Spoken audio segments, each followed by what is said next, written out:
والسلام على رسوله الأمين ومن تبعهم بإحسان إلى يوم الدين. جیسا کہ رمضان مبارک سے قبل ہم عقیدہ توحید کا درس سماعت کر رہے تھے کتاب التوحید سے. پہلی قسم ہم مکمل کر چکے ہیں، دوسری قسم سے بھی ایک باب ہم پڑھ چکے ہیں. آج دوسری قسم سے دوسرا باب جو کہ صفحہ نمبر 59 پر ہے، تسلسل کے حساب سے یہ باب نمبر 7 ہے، جس کا عنوان ہے رفع بلا اور دفع مصائب کے لیے چھلے اور دھاگے وغیرہ پہننا شرک ہے. رفع بلا یعنی مصیبت کو دور کرنا، جو مصیبت آ چکی ہو اس کو دور کرنے کے لیے، اور دفع مصائب یعنی جو مصیبت ابھی آئی نہیں ہے اس کو ہٹانے کے لیے چھلا سمجھ رہے ہیں، لوہے کا کڑا یا کسی پیتل کا کڑا، اس طرح کی چیز، اور دھاگے وغیرہ پہننا کہ اس کے ذریعے آنے والی مصیبت یا آئی ہوئی مصیبت کو دور ہو جائے، یہ سوچ کر اس عقیدے کے ساتھ پہننا کہتے ہیں شرک ہے. دراصل دوسری قسم جو کہ توحید کی تفسیر کے تعلق سے ہے، اس باب میں توحید کی تفسیر اس طور پر بیان کی گئی کہ توحید کے اپوزٹ کون سی چیز ہے، توحید کے مخالف کون سی چیز ہے، لہذا جو چیزیں توحید کی ضد ہے ان کی معرفت، ان کا علم ہو جائے تاکہ آدمی ان سے بچ کر اپنے آپ کو بچا کر توحید میں پختہ بن سکے. کہتے ہیں من الشرک یعنی چھلے اور دھاگے پہننا شرک کا حصہ ہے. اب کچھ حصے اور قسمیں شرک اکبر ہوتی ہیں. چھلا اور دھاگا جو افراد پہنتے ہیں تو اس میں سے بعض شرک اکبر کے مرتکب ہوتے ہیں تو کچھ اصغر کے، بعض قسمیں بعض حصے جو ہوتے ہیں وہ شرک اصغر. اسی لیے عنوان میں کہا شرک ہے، مطلق استعمال کیا کہ چھلے اور دھاگے وغیرہ پہننا شرک ہے. اب شرک اصغر ہو سکتا ہے یا شرک اکبر ہو سکتا ہے. عنوان میں ہے لرفع البلا، بلا کو رفع کرنے کے لیے، یعنی نازل ہو جانے کے بعد، مصیبت کے نازل ہو جانے کے بعد اس کو دور کرنے کے لیے، اور دفعہ یا اس کے نزول سے پہلے، کوئی مصیبت آئی نہیں ہے لیکن آنے سے پہلے اس مصیبت کو روکنے کے لیے چھلے دھاگے وغیرہ پہننا. جیسا کہ بعض لوگ پہنتے ہیں اس عقیدے کے ساتھ کہ اس کی وجہ سے میں بیمار نہیں ہوں گا، اس کی وجہ سے مجھ پر یہ مصیبت نہیں آئے گی، اس سوچ کے ساتھ، یا نظر بد سے میں محفوظ ہو جاؤں گا اس سوچ کے ساتھ. تو یہ ساری صورتیں شرک کے ضمن میں آتی ہیں. کہتے ہیں چھلے اور دھاگے وغیرہ پہننا شرک اکبر ہے یا اصغر، کیا ہے؟ اب اس کی تقسیم کرتے ہیں کہ شرک اکبر ہے، لیکن کب شرک اکبر ہوگا اس کی وضاحت کرتے ہوئے کہتے ہیں جب یہ اعتقاد رکھے، جب یہ عقیدہ رکھے، یہ یقین رکھے کہ یہ بذات خود مؤثر ہے، کہ ہم نے چھلا یا دھاگا جو پہن رکھا ہے یہ مؤثر ہے، یہ فائدہ پہنچاتا ہے یا نقصان کو دور کرتا ہے. جب اس خیال کے ساتھ ہم پہنیں گے تو یہ شرک اکبر ہوگا. یہ سوچ ہوگی جب، اور اس عقیدے کے ساتھ ہم پہنیں گے کہ یہ خود سے نفع پہنچانے اور نقصان کو دور کرنے کی صلاحیت رکھتے ہیں.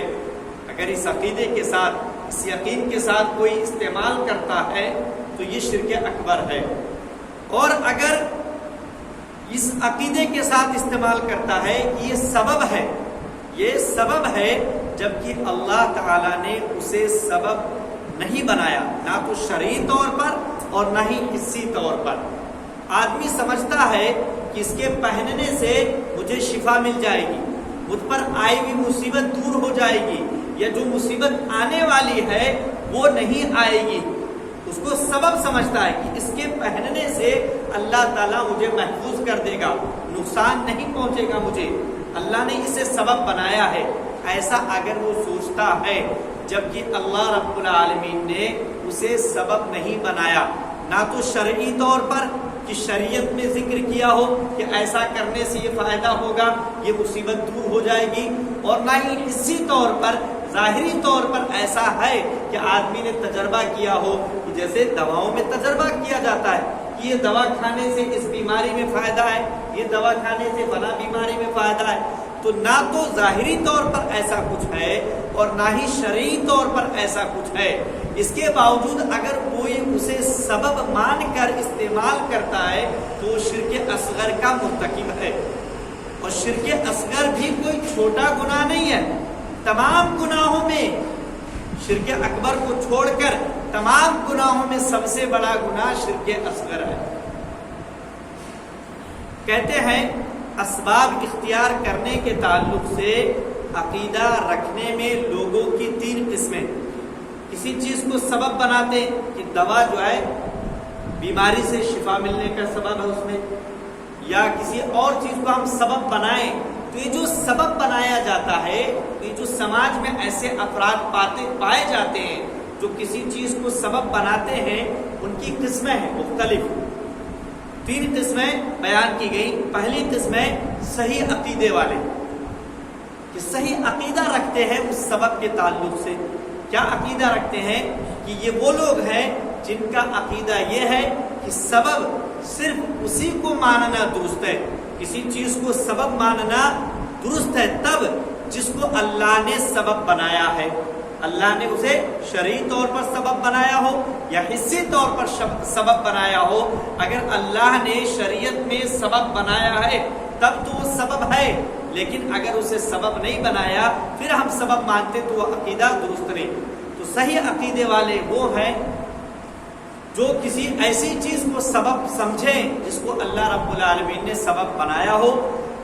اسباب یا تو حسی ہوتے ہیں، ظاہری ہوتے ہیں، جیسے دوا کہ یہ معلوم ہو جاتا ہے تجربے سے کہ یہ دوا کھانے سے بخار میں فائدہ ہوتا ہے تو اللہ نے اسے سبب بنا دیا۔ یا شرعی سبب جیسے رقیہ شرعیہ، دعائیں جو ہے ان کو اللہ رب العالمین نے سبب بنا رکھا ہے۔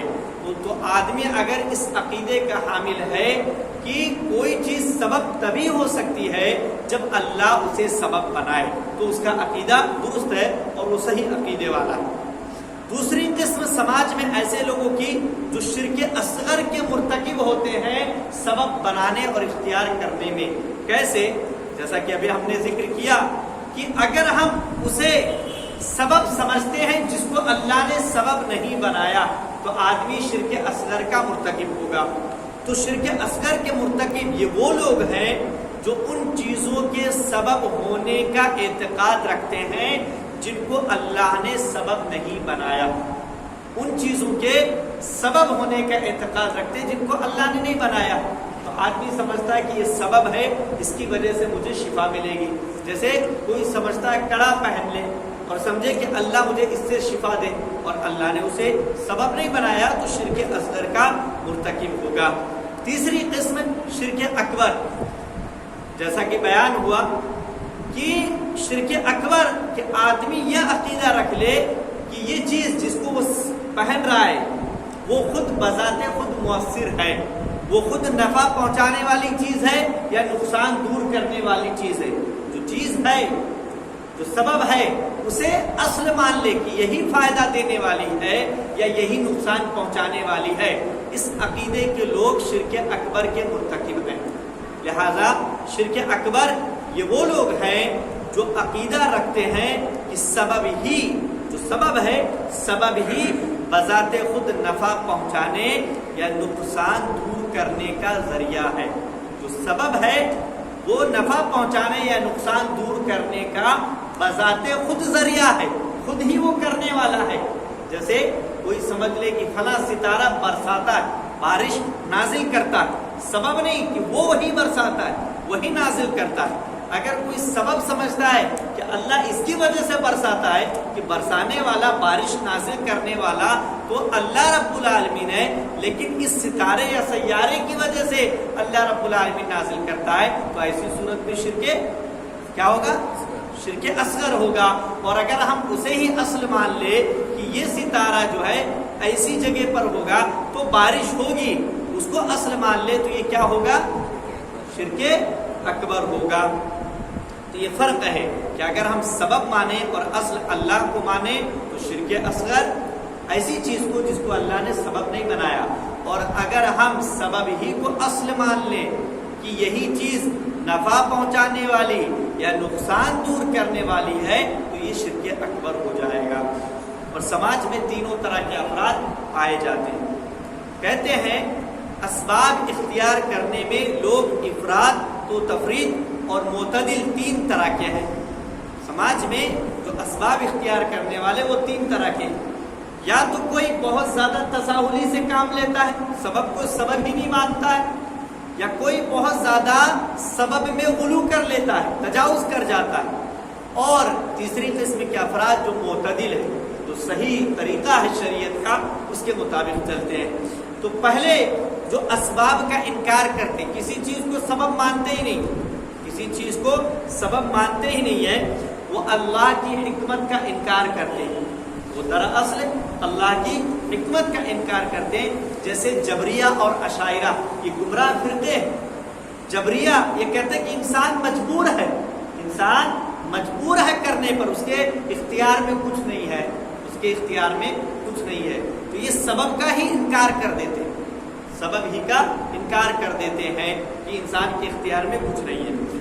دوسری قسم کے افراد جو اسباب اختیار کرنے میں غلو کے شکار، تجاوز کر جاتے ہیں، جو حد متعین ہے اس حد سے تجاوز کر جاتے ہیں، یہ اس کو بھی سبب قرار دیتے ہیں جس کو اللہ نے سبب قرار نہیں دیا ہے، جیسے فرقہ صوفیہ، ایسی چیزوں کو بھی یہ سبب بنا لیتے ہیں جس کو اللہ نے سبب نہیں بنایا، غلو کر جاتے ہیں، بہت زیادہ حد سے تجاوز کر جاتے ہیں۔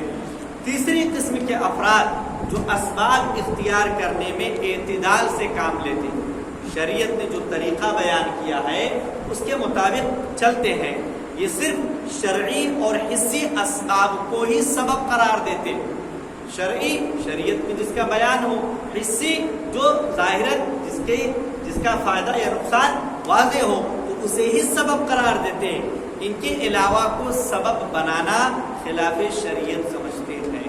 یہ معتدل اعتدال والا راستہ ہے اور یہ صحیح عقیدہ ہے۔ تو سماج میں تینوں قسم کے افراد پائے جاتے ہیں جو یا تو انکار ہی کر دیتے ہیں کہ دوا وغیرہ سے کچھ فائدہ نہیں ہوتا ہے، بہت سارے افراد یہ بھی کہتے ہیں کہ دوا وغیرہ سے کوئی فائدہ نہیں ہوتا ہے، بہت سارے افراد بہت زیادہ غلو کر دیتے ہیں اس چیز کے اندر۔ اور تیسری قسم وہ ان افراد کی ہے جو شریعت میں جس کو سبب بیان کیا گیا اس کو سبب مانتے ہیں اور اس میں غلو سے پرہیز کرتے ہیں۔ اب چونکہ یہ باب ہے دھاگا وغیرہ لٹکانے کے تعلق سے، تو ذکر کر رہے ہیں کہ دھاگا وغیرہ لٹکانے والے کے کئی احوال ہیں کہ سماج میں جو ایسے افراد پائے جاتے ہیں جو دھاگا چھلا وغیرہ لٹکائے رہتے ہیں، ان کی کئی حالتیں۔ پہلی حالت کہ وہ اس کے حکم سے انجان ہو، کہ شریعت میں دھاگا لٹکانے کا کیا حکم ہے اس کو معلوم نہیں ہے، ایک جاہل آدمی لٹکا رہا ہے سماج اور معاشرے میں دیکھ کر، اس کو علم نہیں ہے کہ شریعت میں اس دھاگا یا چھلا کے لٹکانے کا کیا حکم ہے، تو ایسے شخص کے ساتھ کیا سلوک کیا جائے گا؟ اسے تعلیم دی جائے گی، شریعت کا حکم اس سے بیان کیا جائے گا کہ یہ شرک ہے، شرک اکبر ہے، شرک اصغر ہے، ساری صورتحال اس کے سامنے پیش کی جائے گی۔ دوسری حالت یہ ہے کہ یہ اعتقاد رکھے کہ یہ سبب ہے۔ بعض افراد ملیں گے جو پہنتے ہیں اور ان کا یہ عقیدہ ہوتا ہے، یہ یقین ہوتا ہے کہ یہ سبب ہے، اس سے ہمیں فائدہ پہنچے گا، اس سے آنے والی مصیبت دور ہو جائے گی، یا آئی ہوئی مصیبت اس سے دور ہو سکتی ہے، یہ عقیدہ رہتا ہے، یہ یقین رکھتا ہے، جبکہ اللہ نے اسے سبب نہیں قرار دیا ہے۔ دھاگا پہنا ہے بندہ اور یہ عقیدہ رکھا ہے، یہ عقیدہ رکھا ہے، جبکہ اللہ رب العالمین نے اسے سبب نہیں بنایا، تو ایسی صورت میں کیا ہوگا؟ یہ شرک اصغر ہے، جیسا کہ ہم نے ابھی پڑھا کہ اگر کوئی شخص کسی ایسی چیز کو سبب سمجھتا ہے جس کو اللہ نے سبب نہیں بنایا تو وہ شرک اصغر کا مرتکب ہے، اور شرک اصغر بھی تمام گناہوں میں شرک اکبر کے بعد سب سے بڑا گناہ ہے۔ تیسری حالت یہ اعتقاد رکھے کہ یہ بذات خود مؤثر ہے، آدمی پہنے اور یہ عقیدہ رکھے، یہ یقین رکھے کہ یہ بذات خود مؤثر ہے، یہ فائدہ دینے والی چیز ہے، یہ نقصان دور کرنے والی چیز ہے، اور یہ خود سے نفع پہنچانے اور نقصان دور کرنے کی صلاحیت رکھتے ہیں۔ آدمی اگر اس عقیدے کے ساتھ استعمال کرتا ہے یا عقیدہ رکھتا ہے تو یہ کیا ہے؟ شرک اکبر ہے، شرک اکبر ہے۔ چوتھی حالت یہ ہے کہ اس سلسلے میں اس کا کوئی عقیدہ نہ ہو، بلکہ وہ اس کو زینت کی خاطر پہنتا ہو، زینت کی خاطر کہ اچھا لگ رہا ہے پہننے میں، لاکٹ ڈال لیا گلے میں، ہاتھ میں جو ہے کوئی کڑا پہن لیا، دھاگا پہن لیا کہ اس کو اچھا لگ رہا ہے۔ جیسا کہ آج کل بہت سے نوجوانوں کا حال ہے، پہنتے ہیں، شوق سے پہنتے ہیں، شوق سے۔ بہت سارے مسلمان آپ کو ملیں گے کان میں پہنے رہیں گے، گلے میں پہنے رہیں گے، ہاتھ میں پہنے رہیں گے، اور پہننے کا کوئی عقیدہ نہیں ہے، بس اچھا لگ رہا ہے، سماج میں چل رہا ہے، ایک ٹرینڈ چلا ہوا ہے تو شوق سے پہن رہے ہیں۔ اللہ ہمیں اور انہیں ہدایت دے، آمین۔ جو بھی اس کو پہنے ہوئے دیکھے گا وہ سمجھے گا کہ اس کا پہننا جائز ہے۔ آدمی دیکھے گا کہ فلاں مسلمان پہنا ہے، فلاں شخص پہنا ہے، تو دوسرے کے دل میں یہ خیال پیدا ہوگا کہ اس کا پہننا جائز ہے، اس لیے لوگ پہن رہے ہیں، اور اس طرح لوگوں پر شر کا دروازہ کھل جائے گا۔ چند افراد استعمال کر رہے ہیں، دھیرے دھیرے وہ بیماری، وہ برائی اور پھیلتی جائے گی کہ فلاں بھی تو استعمال کرتا ہے، فلاں بھی استعمال کرتا ہے، اس کا مطلب کوئی حرج نہیں ہے، پہننے میں، استعمال کرنے میں کوئی مسئلہ نہیں ہے۔ تو اس طریقے سے وہ چیز اور پھیلتی جائے گی، شر کا، برائی کا دروازہ کھل جائے گا۔ نیز یہ کہ اس میں عورتوں اور مشرکین کی مشابہت بھی ہے، کڑا وغیرہ پہننا، گلے میں پہننا، کان میں پہننا، ہاتھ میں پہننا، یہ تو عورتیں زیب و زینت کے لیے پہنتی ہیں، نہ کہ مرد پہنتے ہیں، اور مشرکین پہنتے ہیں۔ تو اگر کوئی پہنتا ہے تو گویا وہ عورتوں کی مشابہت اختیار کر رہا یا مشرکین کی مشابہت اختیار کر رہا ہے، جبکہ قرآن و سنت کے اندر کسی اور کی مشابہت اختیار کرنے سے سختی سے منع کیا گیا ہے۔ من تشبہ بقوم فہو منہم، کہ جو کوئی کسی قوم کی مشابہت اختیار کرے گا وہ انہی میں سے۔ اور حدیث کے اندر عورتوں کی مشابہت اختیار کرنے سے سختی کے ساتھ منع کیا گیا ہے۔ تو اگر کسی کا کوئی عقیدہ نہیں ہے اس کڑے وغیرہ کے تعلق سے جو اس نے پہن رکھا ہے، لیکن شوق میں پہن رہا ہے، زینت کے لیے پہن رہا، اس کے باوجود یہ حرام ہے، یہ کبیرہ گناہ ہے۔ بغیر عقیدے کے بھی پہن رہا تب بھی یہ حرام ہے، یہ کبیرہ گناہ ہے۔ پہلی دلیل یعنی رفع بلا اور دفع مصائب کے لیے چھلے، دھاگے وغیرہ پہننا شرک ہے، یہ پہلی دلیل دے رہے ہیں۔ سورہ زمر کی آیت نمبر 38 ہے، ارشاد باری تعالی ہے، قل افرأیتم ما تدعون من دون اللہ ان ارادنی اللہ بضر هل هن کاشفات ضر۔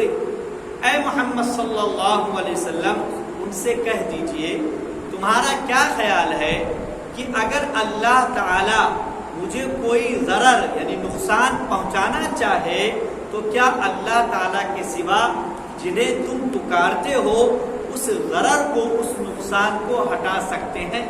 سوال کر رہا، اور اس سوال میں انکار ہے کہ نہیں ہٹا سکتے۔ سوال کر حل ہن کاشفات ضر، کیا وہ اس نقصان کو ہٹا سکتے ہیں؟ یعنی انکار ہے کہ نہیں ہٹا سکتے، اللہ کے سوا اس نقصان کو نہیں ہٹا سکتے ہیں۔ کہتے ہیں کہ یہ بت اپنی عبادت کرنے والوں کو کچھ بھی نفع نہیں پہنچا سکتے اور نہ ہی نقصان دور کر سکتے۔ اس آیت سے جو بات نکل رہی ہے، اس بنیاد پر یہ نفع و نقصان کا سبب نہیں ہے، یہ نہ نفع پہنچا سکتے اور نہ ہی نقصان دور کر سکتے ہیں۔ اللہ رب العالمین نے بیان کر دیا کہ تم جن کو بھی پکارتے ہو اللہ کو چھوڑ کر، وہ نہ نفع پہنچا سکتے اور نہ نقصان، تو اس بنیاد پر یہ سبب نہیں ہے، اللہ نے ان کو سبب نہیں بنایا۔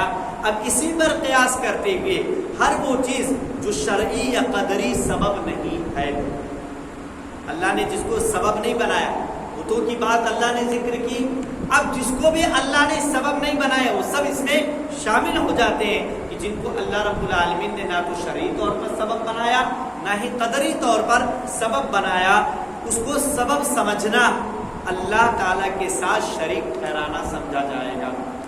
یہ بتوں کی عبادت کر رہے ہیں، بتوں سے مانگ رہے ہیں، اللہ نے ان کو سبب نہیں بنایا نفع نقصان پہنچانے یا دور کرنے کا. تو جس کو اللہ نے سبب نہیں بنایا اس کو اگر ہم سبب سمجھتے تو گویا ہم اللہ تعالیٰ کے ساتھ شرک کر رہے ہیں. ہم اللہ کے ساتھ شرک کر رہے ہیں. تو یہ استدلال ہے. اسی آیت میں آگے اللہ رب العالمین نے فرمایا ہے قل حسبی اللہ. آپ کہہ دیجئے کہ اللہ ہمارے لیے کافی ہے. ان بتوں کی جو تم پکارتے ہو ان کی ضرورت نہیں ہے.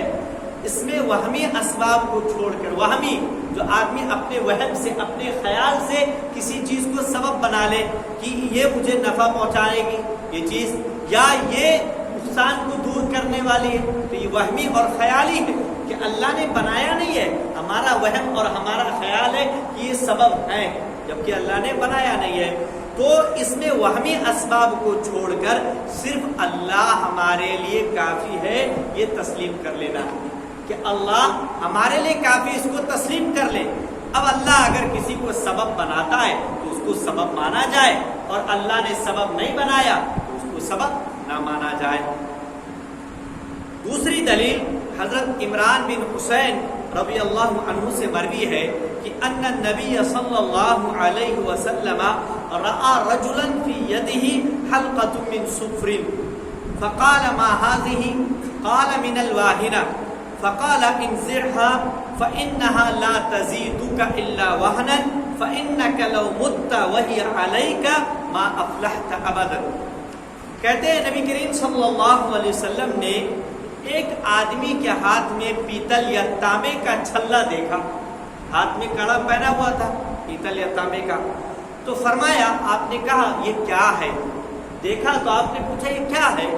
اس نے کہا یہ واہنہ, یعنی ایک بیماری کی وجہ سے پہن رکھا ہے.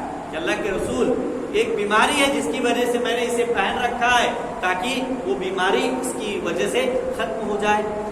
آپ نے فرمایا اسے اتار پھینکو, انزیہا, اسے نکال پھینکو, یہ تمہیں کوئی فائدہ نہیں پہنچا سکتا بلکہ تمہاری بیماری میں مزید اضافہ کر دے گا.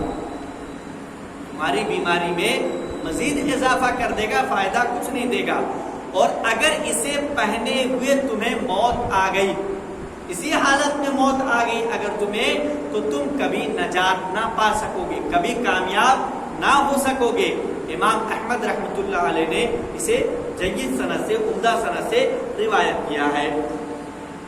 حدیث میں الفاظ حلقۃ من صفر, تانبے وغیرہ کا چھلا تھا یا پھر لوہے کا کڑا. صفر یعنی زردی کلر میں تھا, تو تانبے کا بھی ہو سکتا ہے یا پھر پیتل کا بھی ہو سکتا ہے. تو لوہے کا کڑا ہو یا دھاگا ہو. حلقہ جو ہوتا ہے یہ کڑا دھاگا جس طریقے سے ہو ویسا تو پہن رکھا تھا. اللہ کے رسول صلی اللہ علیہ وسلم نے اس سے پوچھا ما ھذہ, یہ کیا ہے؟ اللہ کے رسول نے فوراً نکال پھینکنے کے لیے نہیں کہا, فوراً انکار نہیں کیا, بلکہ پوچھا یہ کیا ہے. تو کیوں پوچھا؟ یہ انکار سے پہلے قبل تثبت کے لیے, یقین کرنے کے لیے, معلومات کے لیے, تاکہ یہ جان لیا جائے کہ یہ منکر ہے یا نہیں ہے, یہ غلط ہے یا نہیں, یہ معلوم کر لیا جائے. ڈائریکٹ جو ہے انکار نہیں کیا, ڈائریکٹ اس پر حملہ نہیں کیا, منع نہیں کیا اس سے, بلکہ پہلے یقین کر لیا, معلومات کر لی کہ یہ غلط ہے. تو جب تک یہ یقین نہ ہو جائے کہ یہ غلط ہے تب تک اس کے تعلق سے آدمی کو نہیں بولنا چاہیے. تو یہ انکار سے قبل تثبت کے لیے, تیقن کے لیے, یقین کرنے کے لیے کہ کہیں ایسی چیز کو منکر نہ سمجھ بیٹھے جو در حقیقت منکر ہے ہی نہیں. منکر ہے, یقین ہے تب تو ٹھیک, لیکن اگر یقین نہیں ہے تو پہلے یقین کر لیا جائے, معلوم کر لیا جائے, تب اس پر بولا جائے. اس بندے نے کیا جواب دیا صاحب رسول نے؟ الواہنہ, کہ ایک بیماری کی وجہ سے, یہ رومیٹزم, گٹھیا کی جو بیماری ہوتی ہے, گٹھیا کی طرح ایک بیماری ہے جو ہڈیوں میں ہوتی ہے. اور اس چھلے کو پہننے کے تعلق سے ان کا عقیدہ یہ تھا کہ یہ اس بیماری کو دور کر دے گا اور ان کی حفاظت کرے گا. زمانے جاہلیت میں یہ چلتا تھا کہ کوئی اگر اس کو پہنے گا تو یہ پہننے سے یہ بیماری دور ہو جائے گی اور اس بیماری سے یہ محفوظ ہو جائے گا. تو نبی کریم صلی اللہ علیہ وسلم نے کہا لا تزیدک الا وہنا, یعنی یہ چیز تمہیں بیماری میں مزید اضافہ کر دے گا, تمہاری بیماری میں مزید اضافہ کر دے گا, یعنی جسم اور اعتقاد دونوں کی کمزوری کا سبب ہے کہ تم اس کو پہن لو بیماری کا علاج نہیں کروا رہے ہو تو اس کے پہننے سے بیماری میں کوئی فائدہ تو ہونے والا نہیں. تو جسم بھی کمزور ہوگا اور عقیدہ بھی کمزور ہوگا کہ اللہ نے اسے سبب نہیں بنایا اور تم اسے سبب سمجھ کر پہن رہے ہو, تو اس طور پر تمہارا عقیدہ بھی کمزور ہوگا. تو یہ دونوں کی کمزوری کا سبب ہے. اور یہ الجزاء من جنس العمل, جیسا عمل ویسی سزا, جیسا عمل کرے گا بندہ ویسی سزا ملے گی کہ قبیل سے ہے. کہ بندے نے جو ہے کڑا پہنا تو عقیدہ غلط تھا, اس لیے عقیدہ بھی کمزور ہو رہا, اور پہنا تھا کہ شفا ملے اس بیماری سے, اس لیے اس بیماری میں مزید مبتلا ہوتا جا رہا ہے. اسی پر اکتفا کرتے ہیں آج کے درس کو. انشاءاللہ العزیز اس کا اتمام اگلے درس میں کریں گے. اللہ رب العالمین سے دعا کو کہ ہم تمام لوگوں کو عقیدے کے سلسلے میں پختہ بنائے. آمین. تقبل